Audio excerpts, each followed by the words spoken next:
बिस्मिल्लाहिर्रहमानिर्रहीम। Dear student, अस्सलाम वालेकुम। आज की वीडियो में हमारा टॉपिक है रिव्यू एक्सरसाइज 5, क्वेश्चन नंबर 1। अब क्वेश्चन नंबर 1 जो दिया हुआ है, each of the following question is followed by 4 suggested option, in each case select the correct option. यानी ये MCQs दिए हुए हैं हमें और हर उस ऑप्शन में 4 ऑप्शन दी हुई हैं, सजेस्टेड 4 ऑप्शन है हर क्वेश्चन में। उसमें से हमने एक जो करेक्ट है उसको टिक करना है। अब जो फर्स्ट दी हुई है वो दी है number 1, part 1। A set is denoted by a capital letter of English alphabet, A option. B option में है रोमन नंबर न्यूमरल्स और सी ऑप्शन में small letters of English alphabet और डी ऑप्शन है अरेबिक न्यूमरल्स। तो student जब हम set को डोनेट करते हैं, रिप्रेजेंट करते हैं, शो करते हैं, तो हम capital letter of English alphabet लेते हैं। तो इसकी ए ऑप्शन को हम टिक कर देते हैं। अब स्टूडेंट सेकंड पार्ट में जो हमें उसने क्वेश्चन दिया है, statement form of set is also, यानी सेट की जो स्टेटमेंट फॉर्म होती है वो कौन सी होती है? A tabular form, B descriptive form, C roster form और डी सेट बिल्डर फॉर्म। तो स्टूडेंट जो डिस्क्रिप्टिव फॉर्म होती है उसको हम स्टेटमेंट फॉर्म कहते हैं। तो ये हमारे पास बी ऑप्शन है, इसको हम टिक कर देते हैं। अब थर्ड है roster form of set is also known. अब सेट की जो रोस्टर फॉर्म है उसको हम क्या कहते हैं? ए ऑप्शन है टेबुलर, बी ऑप्शन है डिस्क्रिप्टिव, सी ऑप्शन है सेट बिल्डर, डी ऑप्शन है स्टेटमेंट। तो स्टूडेंट जो टेबुलर फॉर्म होती है वो उसको हम रोस्टर फॉर्म ऑफ सेट भी कहते हैं। तो इसको हम टिक कर देते हैं। अब 4 ऑप्शन में दिया हुआ है symbol use to represent empty, void और नल सेट। अब स्टूडेंट जो सिंबल नीचे दिए हुए हैं एम्प्टी सेट को शो करने के लिए वो कौन से होते हैं? वॉइड सेट भी एम्प्टी सेट और नल सेट एक ही चीज़ है। ए ऑप्शन दी हुई है equal to R. Student B option में सिंबल दिया हुआ है सबसेट और सी ऑप्शन में दिया हुआ है नल सेट, खाली सेट, ब्लैंक सेट और डी ऑप्शन में दिया हुआ है बिलोंग्स और नॉट बिलोंग्स टू। तो अब एम्प्टी सेट को हम शो करते हैं इससे, जो सिंबल ये हमारे पास सी, तो इसको हम टिक कर देते हैं। 5 पार्ट हमारे पास है any set containing only one element is called. अगर किसी सेट में एक एलिमेंट हो तो उसको हम क्या कहते हैं?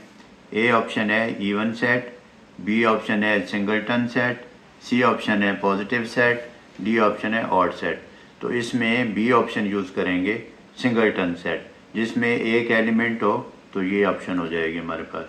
6 पार्ट है to find the total number of subset of any given set we use. A option है 2n, बी ऑप्शन है n2, सी ऑप्शन है n पावर 2, डी ऑप्शन है 2 पावर n। तो स्टूडेंट जब हम सबसेट को फाइंड करते हैं कि कितने इसके सबसेट बनेंगे, तो हम 2 पावर n इसकी ऑप्शन यूज़ करेंगे, ये डी ऑप्शन आ जाएगी। फिर 7 पार्ट है a set consisting of no element is known as universal set, singleton set, empty set और सबसेट। स्टूडेंट जिस सेट में कोई भी एलिमेंट ना हो उसको हम एम्प्टी सेट कहते हैं। तो ये सी ऑप्शन टिक हो जाएगा। 8 पार्ट दिया हुआ है the cardinal numbers of set A is equal to Pakistan, China and Bangladesh.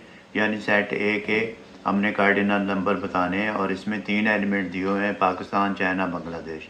Number of element in a set is cardinal number. A option में 1, बी में 3, सी में 2, डी में 4। तो बी ऑप्शन को टिक कर देंगे क्योंकि इसमें 3 कार्डिनल नंबर हैं। 9 पार्ट है if A is equal to set of letters in the word Islamabad then A is equal to, यानी A option x belongs to A, B M belongs to A, C belongs to A, D F belongs to A. तो इस्लामाबाद में student सिर्फ M belongs to ए है, तो ये हमारे पास B option है, इसको टिक कर देंगे। और 10th पार्ट है the universal set in the Venn diagram is. Universal set Venn diagram में कैसे शो करते हैं? ए ऑप्शन में डायमंड बना हुआ है, बी में रेक्टेंगल, सी में सर्कल और डी में ट्रायंगल। तो ये स्टूडेंट बी ऑप्शन कर देते हैं कि यूनिवर्सल सेट जो होता है वो रेक्टेंगल शेप में हमने शो करना होता है। अब हम करते हैं next question number 2। Question number 2 है डिफाइन फिनिट सेट और इनफिनिट सेट। तो स्टूडेंट ये पहले भी हम डिस्कस कर चुके हैं। फिर भी मैं आपको रिमाइंड करवा देता हूँ। सोल्यूशन में लिखेंगे finite set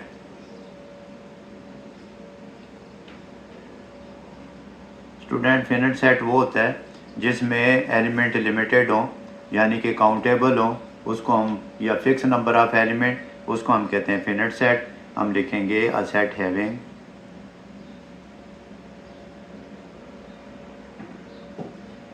fix number of elements, fixed number of element is known as या is called as finite set। इसकी एग्जांपल ले लेते हैं। फॉर एग्जांपल एक सेट में लिखता हूँ a इज इक्वल टू 1 2 3 4 5। तो स्टूडेंट ये हमारे पास फिक्स नंबर है, लिमिटेड है, काउंटेबल है, तो इसको हम कहेंगे फिनिट सेट। अब दूसरा है infinite set. Infinite set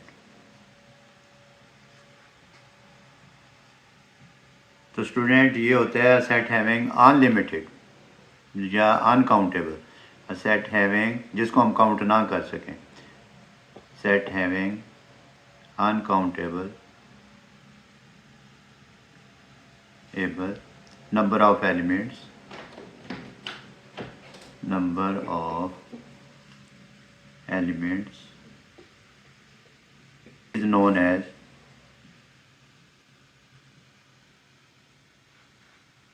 infinite set। अब इसकी एग्जाम्पल फीड कर देते हैं स्टूडेंट। सेट ए ही मैं लेता हूँ ताकि आपको ज़्यादा समझ आ जाए। 1 2 3 4 5, फिनिट में 5 तक हमने क्लोज कर दिया था। ये डैश डैश डॉट डॉट का मतलब है सो ऑन, चलते जाते हैं। अनकाउंटेबल है, अनलिमिटेड है, इसको हम काउंट नहीं कर सकते। तो स्टूडेंट ये थे हमारे क्वेश्चन 1 और 2 इस वीडियो में। तो आप प्रैक्टिस करें, practice makes a man perfect. Understand करें, कोशिश करें, इंशाल्लाह you will be able to do this. अपना बहुत सारा ख्याल रखिएगा। अल्लाह हाफिज़।